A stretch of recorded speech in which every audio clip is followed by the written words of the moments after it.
Two cities, both obsessed with efficiency, both allergic to chaos.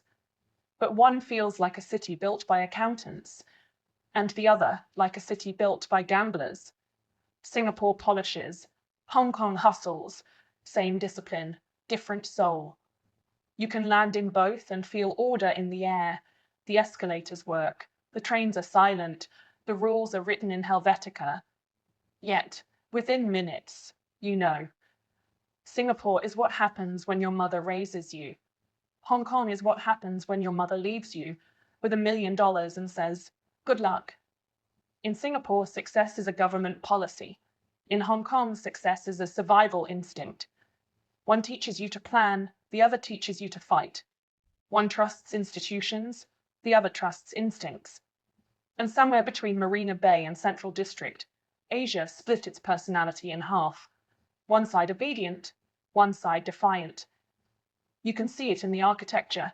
Singapore builds to impress regulators. Hong Kong builds to impress neighbors. You can taste it in the food. Singaporean laksa tastes like a committee-approved masterpiece. Hong Kong dim sum tastes like a lawsuit waiting to happen. Illegal, loud, and absolutely delicious. Even their weather has a personality. Singapore's heat tells you to stay inside and fill out forms. Hong Kong's typhoons tell you to hold your umbrella like a sword and keep walking. So today, let's dive into how two cities, born from colonial order, raised by trade and worshipping money, ended up being mirror images that secretly hate each other's reflection. Because when Singaporeans call themselves disciplined, Hong Kongers laugh.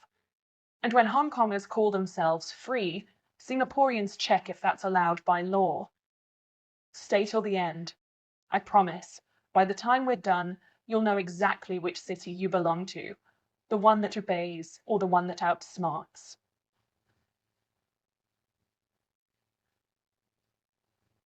They say the British Empire never died. It just reincarnated as two airports, Changi and Chek Lap Kok, both spotless, both efficient, both whispering, welcome to the colony, upgraded to 5 stars. Singapore and Hong Kong, the empire's twin experiments in how to civilize Asia without actually trusting Asians. London looked at the tropics and thought, let's install discipline. And thus, Singapore became the Excel sheet of Southeast Asia. Then they looked at a rocky island by China and said, let's install capitalism and chaos. Voila, Hong Kong was born. Same colonial DNA, different mutations. Singapore kept the Queen's manners. Hong Kong kept the Queen's sarcasm. Singapore learned to say Q. Hong Kong learned to say profit. Both still drive on the left, proof that cultural trauma lasts longer than empires. While Singapore built bureaucracy that could make a Swiss clock cry, Hong Kong built capitalism that could make Wall Street blush. Singapore drafted regulations before breakfast. Hong Kong broke 3 before lunch. One worshipped stability, the other volatility. Yet, both kissed the same ring. The pound sterling, later replaced by the US dollar and now WeChat Pay. Even their accents tell the story. Singapore English, precise, polite, permission-seeking. Hong Kong English, sharp, impatient, occasionally yelling at an invisible waiter. Both colonial, but one still curtsies while the other is already negotiating the bill. And when the Union Jack finally left, the twins went separate ways. Singapore chose discipline as its new religion. Hong Kong chose adrenaline. One built a nanny state, the other a night market. But here's the irony. Both still brag about independence, yet deep down, they're forever haunted by the same ghost in a powdered wig. Because once you strip away the Queen's accent and the marble facades, you'll see what drives both cities isn't history, it's money. And in Chapter 2, we'll see how money became their god. One prays quietly, the other screams, "Buy now," from the rooftops.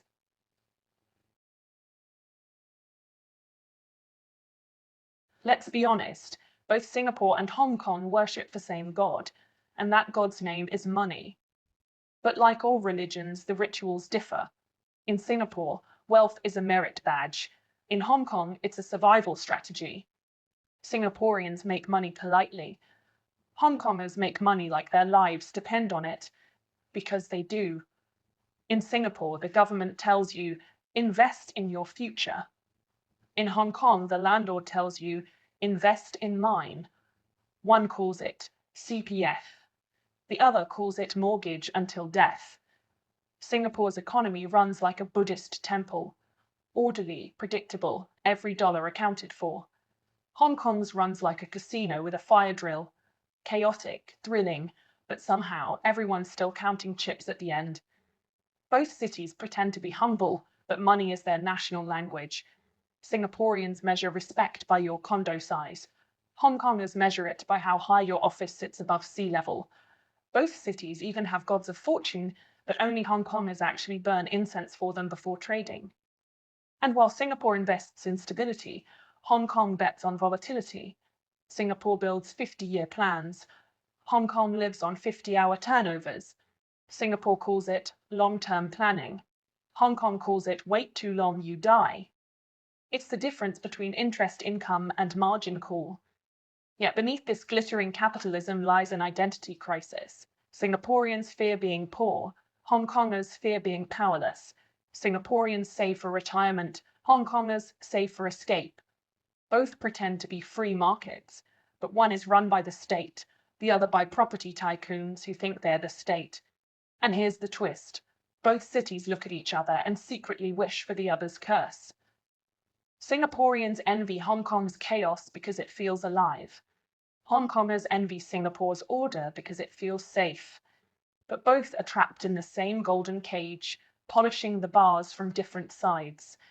Because when money becomes your national religion, morality gets outsourced. And in Chapter 3, we'll see how these two cities, both rich, both brilliant, turned into emotional deserts where even feelings need a permit.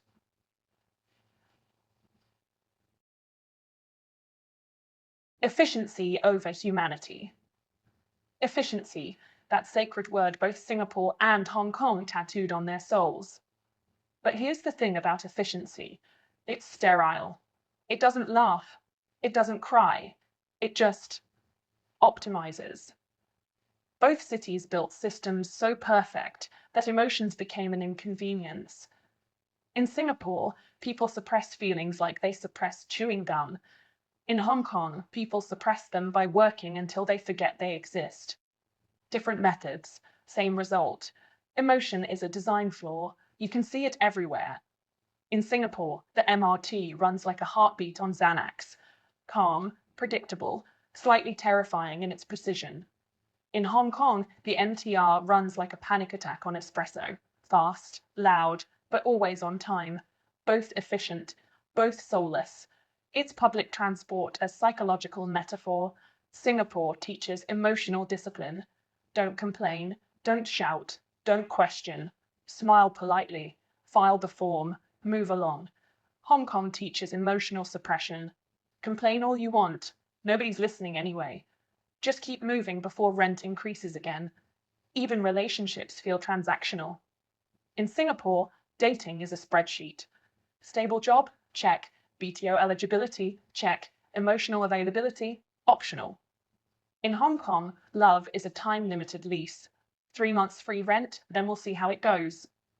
Both cities are allergic to vulnerability, because vulnerability doesn't scale. There's no KPI for kindness, no ROI for empathy. You can't monetize a soul, so they simply deleted it from the business model. And that's the irony. The more advanced these cities became, the more human warmth turned into a luxury good. Therapy replaced conversation, cafes replaced community, and everyone smiles, but only from 9 to 6. Because efficiency kills chaos, and chaos is where humanity lives. But don't worry, the facade doesn't last forever. In Chapter 4, we'll see how both cities learn to weaponize their image, how Singapore turned order into propaganda, and Hong Kong turned rebellion into branding.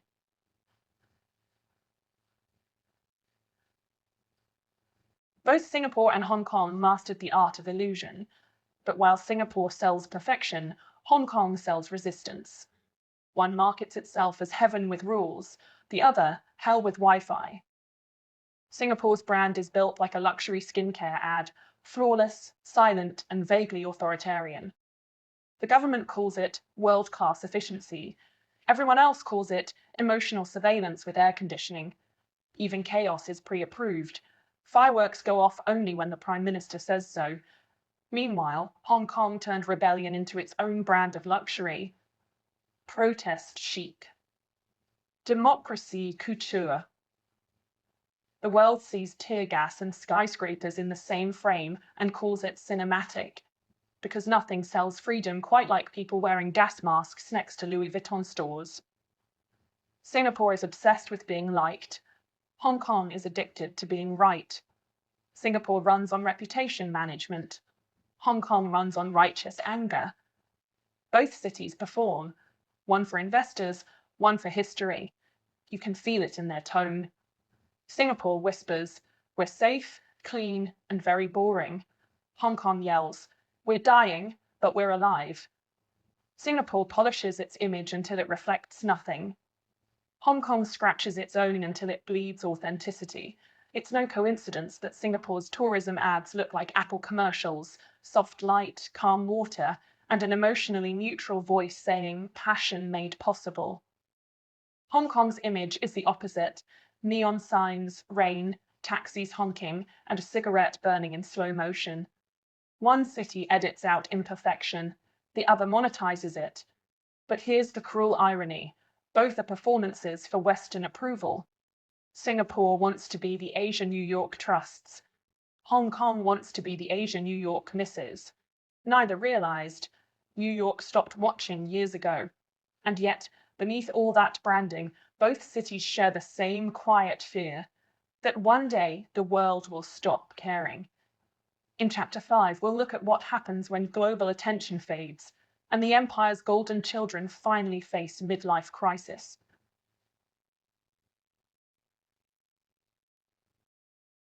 Every miracle has an expiry date, and both Singapore and Hong Kong are now standing in front of the same mirror, asking the same question: are we still special? In the 1980s, they were Asia's power twins. Disciplined, ambitious, and richer than everyone else around them, Singapore had Lee Kuan Yew. Hong Kong had free markets and no bedtime. But fast forward to today, and both cities are tired. Not collapsing, just exhausted from being perfect for too long. Singapore's midlife crisis looks like a LinkedIn post: looking for purpose beyond GDP, open to new opportunities. Smart nation. Hong Kong's looks like a therapy session with a stockbroker who hasn't slept since 1997. Singapore can't rebel because it might lower the ratings. Hong Kong can't rest because it's afraid to disappear. Singapore built a country so efficient, people forgot how to feel alive. Hong Kong built one so alive, people forgot how to feel safe. One wakes up to the sound of alarms, the other to the sound of approval emails. Both dream of freedom, but from different cages. Even their anxieties are mirror images. Singapore worries about losing talent. Hong Kong worries about losing itself. Singapore's youth ask, is there more to life than career? Hong Kong's youth ask, is there life after career? One burns out on boredom, the other on chaos. Different flames, same ashes. And yet both cling to nostalgia, the comforting myth of the good old days when money solved everything. But money can't buy identity, it can only rent silence. And now, both cities are paying rent on borrowed souls, because the truth is brutal. Behind the glass towers and GDP charts, both Singapore and Hong Kong are quietly asking if the price of perfection was humanity itself. In Chapter 6, we'll end with the final question no one wants to ask out loud. When does success stop being success?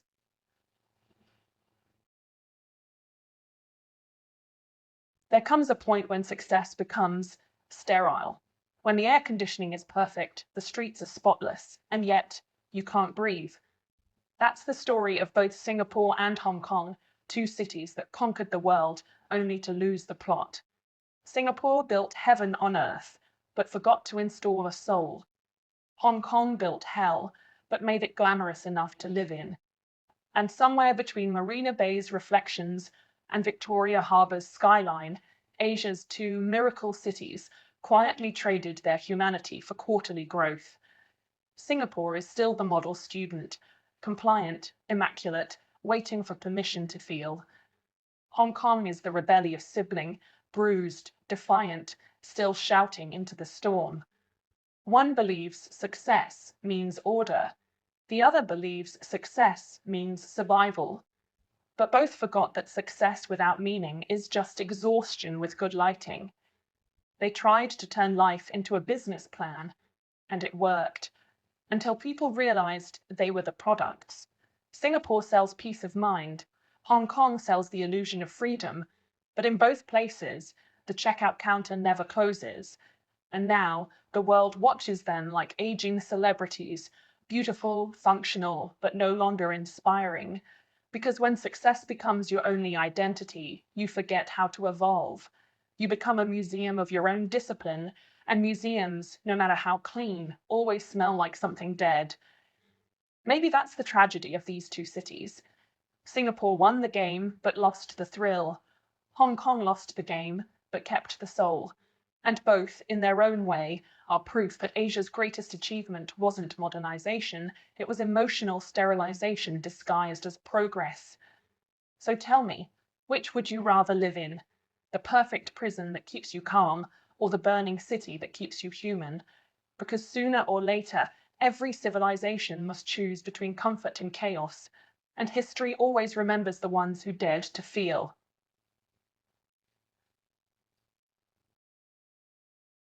In the end, Singapore and Hong Kong aren't enemies. They're reflections of each other's nightmares. Singapore fears chaos. Hong Kong fears silence. Both call it discipline.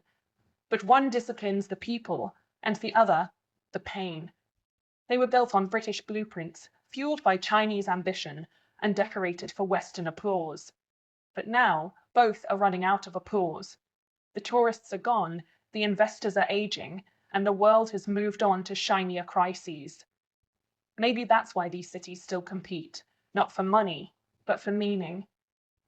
Because deep down, they know perfection doesn't inspire, it only intimidates. And when a city stops making people dream, it stops being alive. So if you ever visit both, you'll feel it. Singapore shows you what happens when order wins. Hong Kong shows you what happens when freedom loses. And somewhere between them lies the future of Asia.